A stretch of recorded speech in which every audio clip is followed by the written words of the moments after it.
Welcome to the Bastrop Podcast. Real people, real stories, all from right here in Bastrop, Texas. I'm your host, Matt Walker, a local business owner, realtor, and entrepreneur with Wisdom House Realty Group and Bastrop Drone and Media Company. We sit down with the locals shaping our community, from the mayor's office to Main Street shops, and bring you the voices behind the town we call home. So we're sitting down here with James Ringel and Ringel Brymer. Appreciate you guys so much for joining the podcast. How you guys doing?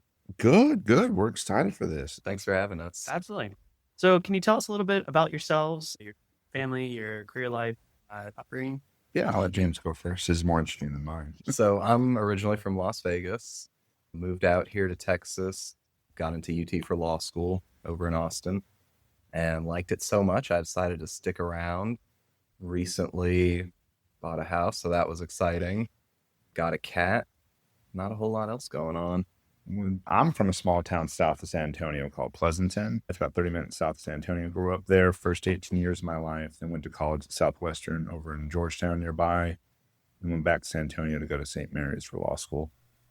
And I've since moved back to the area, and I am married, my lovely wife Daphne, and 3 boys, Solomon, Silas, and Sterling, all 2 years apart, 4.5, 2.5, and a half. But loving every minute. Been married 5 years, a few days. That's awesome. 5-year anniversary. So why did you choose Bastrop as the home for Ringel and Brymer? I'll let Jim tell the first part of the story because it's the best story of any law firm here. So after law school, as I was graduating law school, I had interned at the Travis County Attorney's Office and doing prosecutions and things like that as a law clerk, and sort of thought I had a job lined up there. So I wasn't really applying around after, and that kind of fell through. So I started applying around, and there was a local firm here in Bastrop that had an opening. So I applied and went and started working there. There probably about 8 months or so, and decided I was kind of doing a lot of work and kind of felt like I could just go open my own firm instead and probably have less stress and more money. So did that, and then they hired Jimmy after me to replace me. That's right. So I had been working in Austin doing personal injury as well as some estate planning.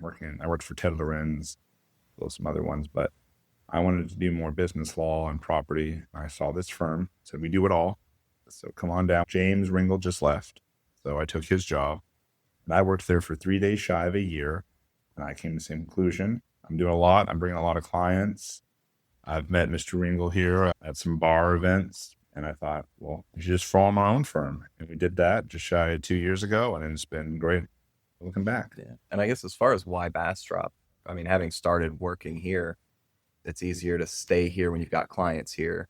But, the other thing was it just felt great working in Bastrop. I mean, again, getting to know people and getting to be a part of the community was really a great thing, I think. So diving into that, what kind of legal services do you guys offer? So this tends to be about 95% of what we do. We do primarily real estate, is about 40%.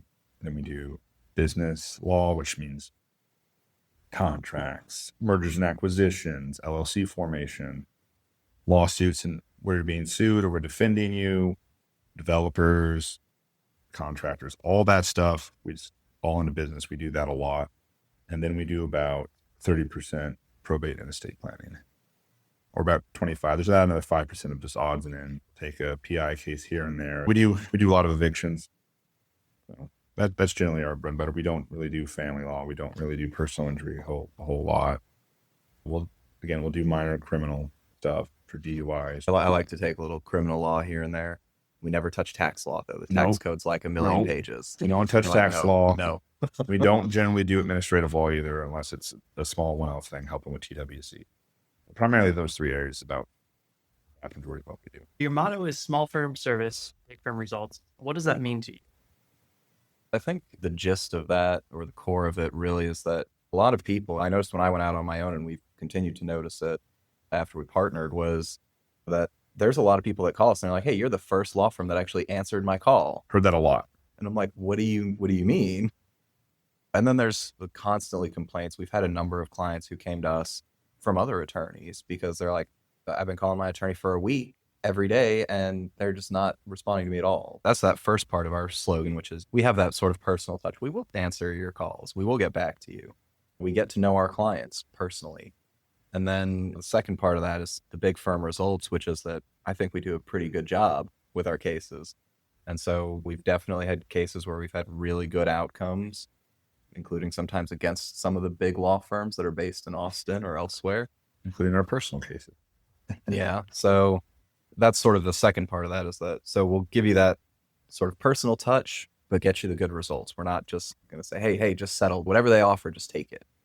You know, we will actually go, and if we have to go to court, I mean, settlement's usually a great option, but definitely go to court or negotiate hardball too. Yeah, even when we are busy, we make it a point of setting them on the calendar to speak with them, give them an update. If someone calls, they get a meeting.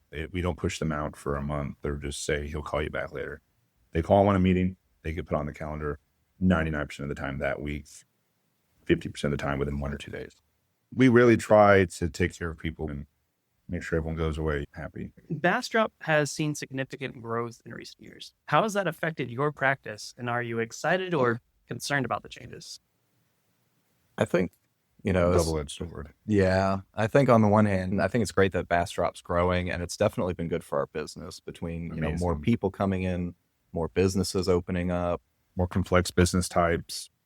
Yeah. I think that's great, and we're excited for that too. And I think a certain level of growth is great for the community too. But on the other hand, if it grows too quickly, that can cause its own issues. Parking's already hard enough to find around downtown Bastrop, but also at a certain point, I feel like part of why a lot of people like Bastrop so much is that it's kind of this, everybody can kind of know everybody. The character of it. Yeah. But when it grows up to a certain size, I mean, you're going to lose some of that, I think. It's good it's growing, and we just hope that it can continue to maintain its character. Kind of like Dripping Springs or Fredericksburg, which also have seen decent sized growth that are in the area, but they still maintain that charm they had. It just doesn't turn into some corporate monolith where all you have is all the chains and nothing, local or downtown, like the 602 or Gracie's or Piney Creek.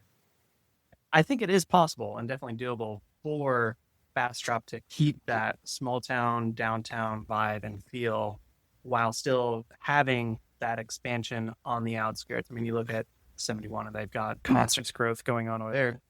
And I think that can work well together. It's just making sure that everything's in place, that it will work well together. And you can't do the opposite either. You can't try to make it so hard to build or do business in Bastrop that no one comes here. Because that one just end up destroying the community and you'll be left in the dust and you'll shrink down to nothing. So you really have to balance that. With Bastrop growing, are there new legal needs emerging in the community that you're preparing to address? Yes. A lot of these firms are kind of in the reactive mindset when they should be in the proactive mindset. What that really means is they really should talk to us to get them a contract or make sure they're an LLC and not a DBA, or make sure there's an S Corp rather than a C Corp to make sure that's taken care of for liability and tax purposes. Because you want to handle those issues before they become a problem, not after. If you don't have a good contract, litigation is going to be more expensive, take longer, and hurt what you can get back. If you have a good contract, you might not even go to litigation, because most of the time people fight with each other. The issue is they're not sure what their duties were, what they were supposed to do, or what their damages are. Contract plays out easier for people where they can usually come to a more amicable agreement. So the people are used to, in Bastrop, for better or worse, doing on a handshake or throwing on a piece of paper what they do, and then doing it. Unfortunately, again, for better or worse, the world isn't that way anymore. So Bastrop's having to adjust to really think in the proactive mindset as in reaction to the reactive mindset. If you pay $1,000, $2,000 now, it could save you $20,000 in a lawsuit later. Yeah. I think Jimmy's right. That's one of the things with Bastrop's growth is that with sort of this influx of new businesses and capital. And yeah, we find a lot of people are just doing business on handshakes, and we're like, that's not the way to do it. Like, we understand that, again, it's a small community, and so that's great. Oh, he lives down the street from me. I trust him. Okay, but y'all are going to get into a disagreement later, and no one's going to, you have to go to court or something. With the growth, I mean, obviously, we've also seen an uptick in property law. Property's big out here in Bastrop. People take their land very seriously. You buy the new piece of property next door to somebody, and turns out the fence is 5 inches over the property line. Well, now that has to get resolved one way or another. Another issue, they didn't transfer the property over properly.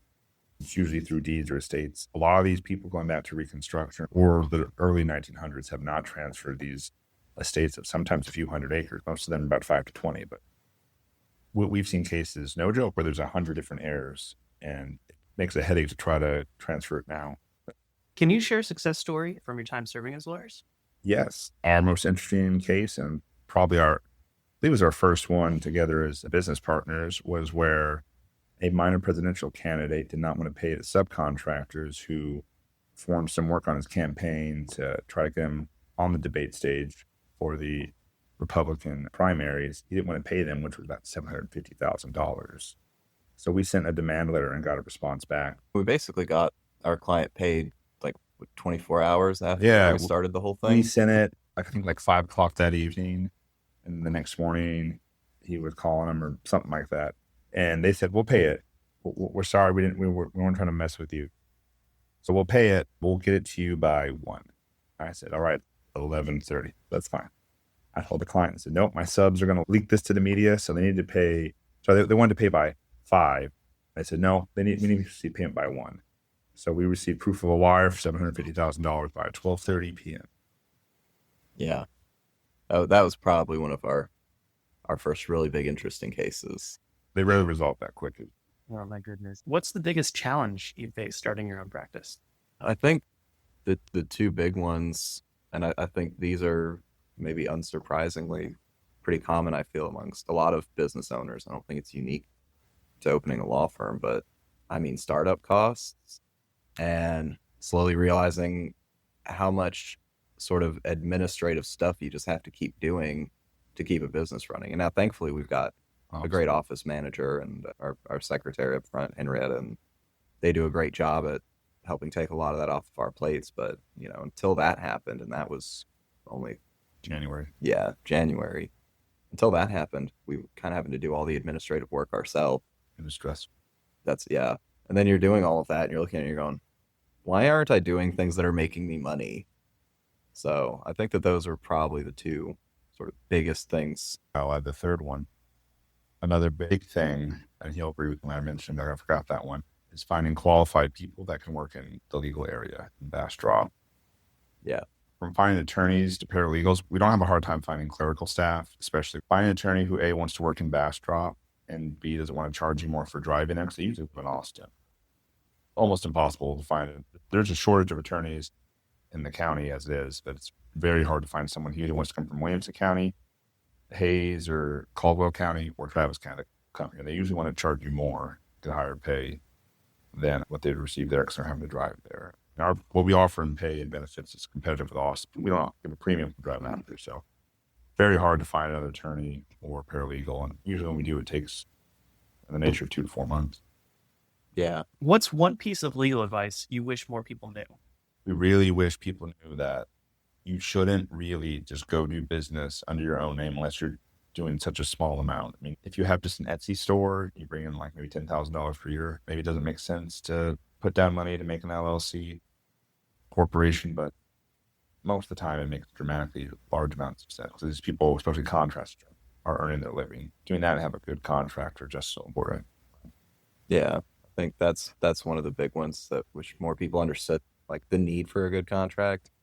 Because, and I understand that sometimes it looks intimidating. Like we've had clients that are contractors or painters or things like that. And we give them the first draft of the contract that we do. And it's like 10 pages, 12 pages.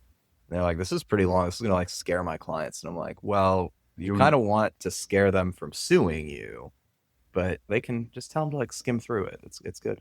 I mean, they can go read through the whole thing, but I mean, the shorter your contract is, the more you open yourself up to risks. And these jobs are never less than $20,000. Most of them are between $50,000 to $500,000. A lot of these jobs for these expensive renos or taking a really old dilapidated house and making it new. It's worth a little bit of headache up front, maybe 30 minutes going over the contract with them, as opposed to spending $50,000 in court. Yeah, I mean, it makes a ton of sense, especially for those larger projects that they're working on. I mean, that's where you're coming from the real estate side of things. contracts are constantly what we're looking at. It's all board of realtors and a group of attorneys who have made these contracts. And so it's all already boilerplate ready to go, but we're definitely very much so. Everything needs to be in writing no matter what. Makes things easier. I will also wish people knew, look, unless it's over almost nothing, you should have an attorney either help you with your deed or just advise you on this. Because a lot of the time people come in like, I signed this contract that gave away my soul. And I'm like, well, why'd you do that? I don't want to hire an attorney. Well, now it costs more to fix it. Proactive versus reactive. What's a common legal mistake you see that people should avoid? Trying to represent yourself in anything worth more than like $15,000, $20,000, because the legal process is pretty complicated. If you're below $20,000, you're in small claims court. That's actually a pretty straightforward process. And we tell people that a lot. We're like, hey, we're happy to take your case, but you could probably do it yourself. But above that, you get into like the big boy courts, and they have a whole lot of rules. And if you don't follow them, you may wind up significantly harming your case. And what we see a lot of times is people kind of try to do it themselves for a while, realize that they're in over their heads, and then call us, and then it does cost more to fix it. It's like if you're trying to fix something on your car, right? You're trying to rebuild the engine, but then you're like, oh, wait, it turns out I don't know how to rebuild an engine. Well, now the mechanic's going to charge you way more to fix whatever you've done than it would have just cost up front. Usually just hire a professional from the start. We are far more competitive than anyone in Austin. Which I feel like maybe some people are used to Austin prices when they go find an attorney. They can usually find someone in their county, us, or someone else who is much more in line with Bastrop cost of living and economy compared to Austin, where I think overcharged a little bit. Do you guys have 60 seconds of wisdom that you could share with the people of Bastrop? I really just think people should have a contract no matter what the relationship with the person is, whether it be their mother, their brother, or their son. Because James and I have a joke in the office. The top two pastimes in Bastrop are fraud and suing your mother. So I wish people would understand I understand you have a great relationship. I understand you trust them, but things get different and messy in business. So you should always try to cover your butt and just have something laid out to preserve that relationship. What you're doing is preserving it, not making it harder. People should have wills. Oh, yeah. Especially if you have a blended family, which is really common these days. You've got kids from previous marriage, previous relationship. The baseline for Texas law, the way things get distributed without a will, is not, I don't like it, I don't agree with it, but it is what the law is. But if you have a will, you can kind of do whatever you want. So, and a lot of people don't think about that until it's too late. And so definitely recommend that people think ahead of time about where they want their stuff to go and who they want to be in charge of it. Everyone should have a will. Even if you just have a house and 2 cars, we only charge $600 for wills, and that price saves you thousands of dollars in months through the intestacy process, especially if you're blended family, like James said. If you're the spouse, you can have almost everything ripped away from you and given to kids who may hate you or not. So how can listeners get in touch if they need your services? We've got a website online. It's ringelbrymerlaw.com. If you Google Ringel and Brymer, we're usually like the first result. We certainly were reachable by email, our phones. We actually answer our phones. Pretty aggressive about that. What's our number? 512-409-3342.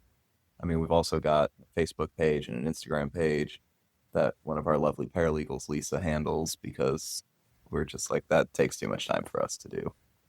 But yeah, give us a call. We'll usually see you within the same week, especially if it's Monday or Tuesday. We'll be happy to talk to you about whatever you need, and we only charge $150 for a consult.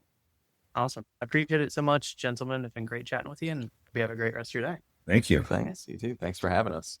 Thanks for listening to Bastrop Podcast. If you enjoyed this episode, follow us on Instagram at wisdomhouse_TX and share it with a neighbor. We're here every week with the new conversations from people who make Bastrop feel like home. Got someone you think we should interview? Reach out. We'd love to hear from you.